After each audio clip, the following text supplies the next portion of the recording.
अला रसूलिहिल करीम, अम्मा बाद, फ़अऊज़ु बिल्लाहि मिनश शैतानिर रजीम, बिस्मिल्लाहिर रहमानिर रहीम। अस्सलामु अलैकुम मेरे अजीज दोस्तों, आज मेरी बात का उन्वान है इल्म और मुसलमान। इस वक्त अगर दुनिया का हाल देखना है तो अंदाजा लग जाएगा कि हर बड़ी पोस्ट पर वही बेड़ा है जो इल्म वाला है। हमारी आंखों के सामने दुनिया की हर बड़ी ताकत पर कब्जा किया जा रहा, पहले जमीन पर, फिर मार्केट पर, अब दुनिया पर कब्जा करने की तैयारी है। इस दौर में मुसलमान कहाँ खड़ा है, आइए गौर करते हैं। जिस अरब में हुजूर ने नबूवत का ऐलान किया था, वो अरब की हालत क्या थी?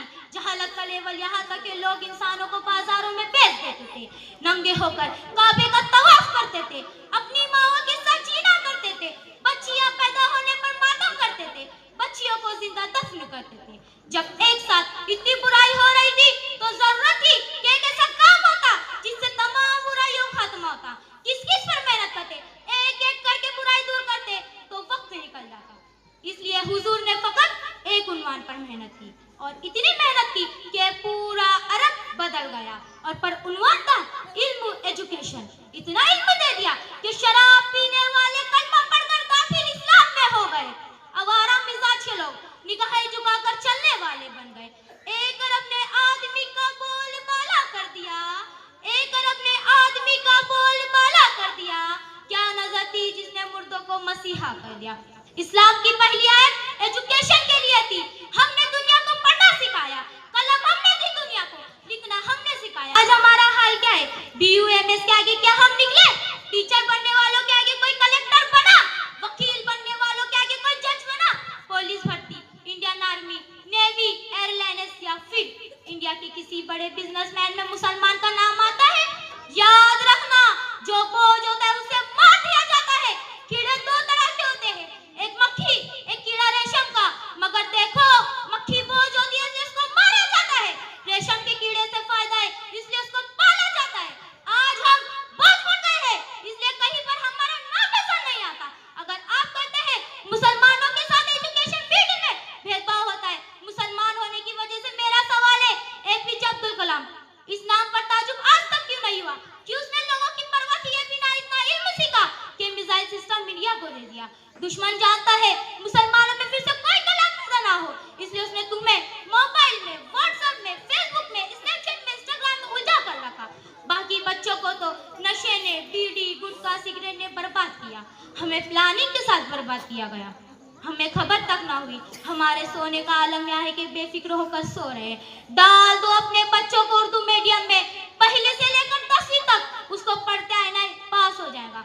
अगर वही बच्चा जब 11वीं, 12वीं और आगे कॉलेज जाता है, उसे समझना तो दूर, पढ़ते तक नहीं आता। ये गलती उर्दू मीडियम की नहीं, वो माँ बाप की है जो आज भी बच्चों पर तवज्जो नहीं देते। आज भी उर्दू मीडियम की टीचर्स परेशान है बच्चों की हरकतों से। मगर हकीकत ये है कि अगर कद्र इल्म की हो तो उर्दू मीडियम से भी बच्चे कामयाब होंगे। उर्दू जबान की शान क्या है? उर्दू जबान ने हमें बोलने का सलीका दिया। उर्दू जबान ना होती तो ना जाने इस जबान का हाल क्या होता। बस आखिरी बात कहकर अपनी बात मुकम्मल करना है।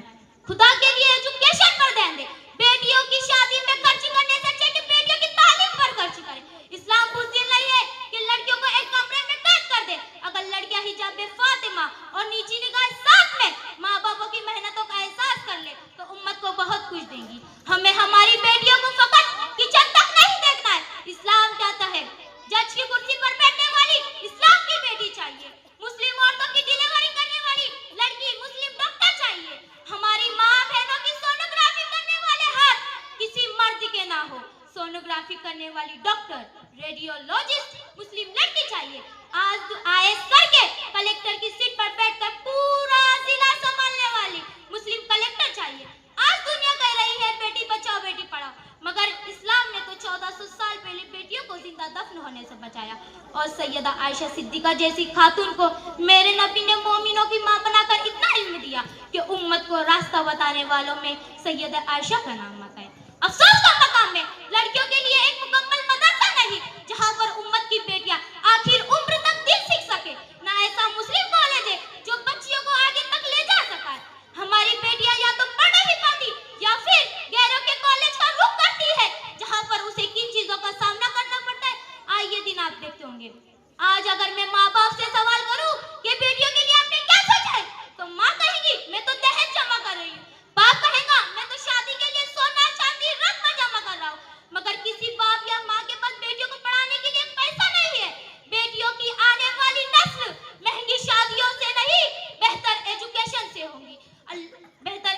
एजुकेशन से होंगी। आज इस जलसे से आखिरी पैगाम देकर अपनी बात मुकम्मल करना चाहती हूँ कि अब खुद को और अपने आने वाली औलादों को इल्म और एजुकेशन की तरफ ले जाए। आधी रोटी खाए मगर अपने बच्चों को पढ़ाए, क्योंकि इंसान के पास महंगा घर, महंगी गाड़ियों से इंसान को कभी इज्जत नहीं मिलती। इंसान को इज्जत उसके इल्म से मिलती है, सलीके वाली ज़बान से मिलती है। हिंदुस्तान के हालात से वही लड़ सकता है जो इल्म एजुकेशन के साथ मैदान में आएगा। दुनिया का हाल और दुनिया का नजरिया दिन ब दिन मुसलमानों के लिए बदलता जा रहा है। किसी कहने वाले ने क्या खूब बात कही है, शेर आखिर जरूर सुनेगा। हमें ही कातिल कहेंगी दुनिया, हमारा ही कत्ले-आम होगा। हमें ही कातिल कहेंगी दुनिया, हमारा ही कत्ले-आम होगा। हम ही कुएं खोदते फिरेंगे, हम पर ही पानी हराम होगा। हम ही कुएं खोदते फिरेंगे, हम पर ही पानी हराम होगा। अगर यही ज़हनियत रही तो डर है इस सदी में, अगर यही ज़हनियत रही तो डर है इस सदी में। ना कोई अब्दुल हमीद होगा, ना कोई अब्दुल कलाम होगा, ना कोई अब्दुल हमीद होगा, ना कोई अब्दुल कलाम होगा। ये सिर्फ मेरे दिल के दर्द की बात नहीं, ये पूरे कौम की लड़कियों की बात है। अल्लाह उम्मत को सही समझ दे और जहालत के अंधेरे से निकलने की तौफीक अता फरमाए और इल्म का नूर बनाए। अस्सलामु अलैकुम व रहमतुल्लाहि व बरकातुहू।